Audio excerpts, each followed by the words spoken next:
Well, when my wife and I got married, we were just kids.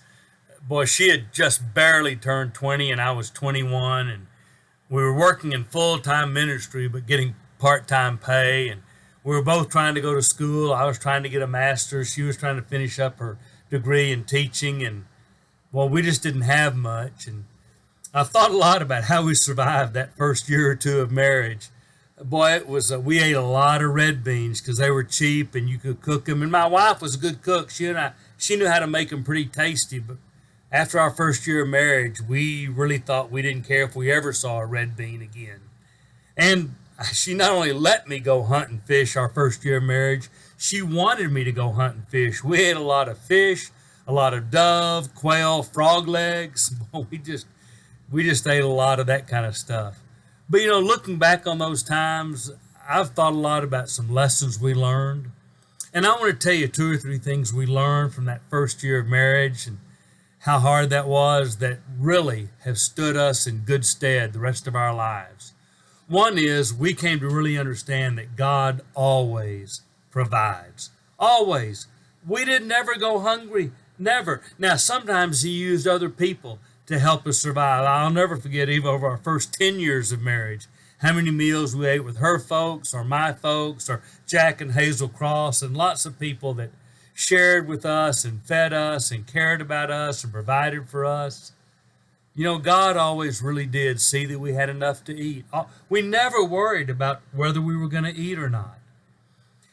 I also learned in those early years that, you always share what you have. We were in full-time youth work for a lot of those years, and we had a lot of young people in our house. And I remember for years there were people in our youth group who used to laugh about when we had them all over, the snacks we provided, popcorn and iced tea, because they were both really, really cheap. And so we popped a lot of popcorn, had a lot of iced tea, and that's what young people ate at our house. And nobody ever complained, and nobody ever wondered why there wasn't more. And I've thought about that, and you share what you have.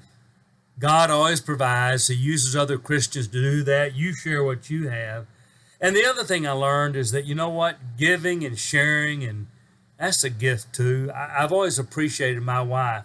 Didn't matter how big the house was or how small the house was or how much we had or how little we had. Marcia's always been able to use that to share with people.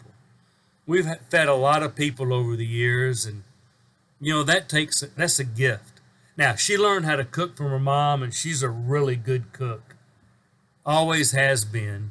But not just in making it taste good, and how to spread it out, to stretch it out. So, in those first years, I had no idea how much God was shaping us in terms of fellowship and hospitality.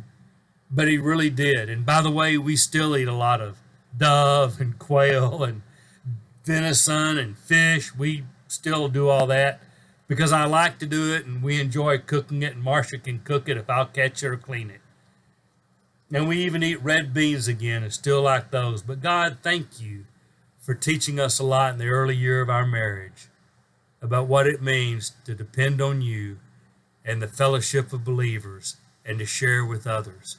It's been a really good lesson in life.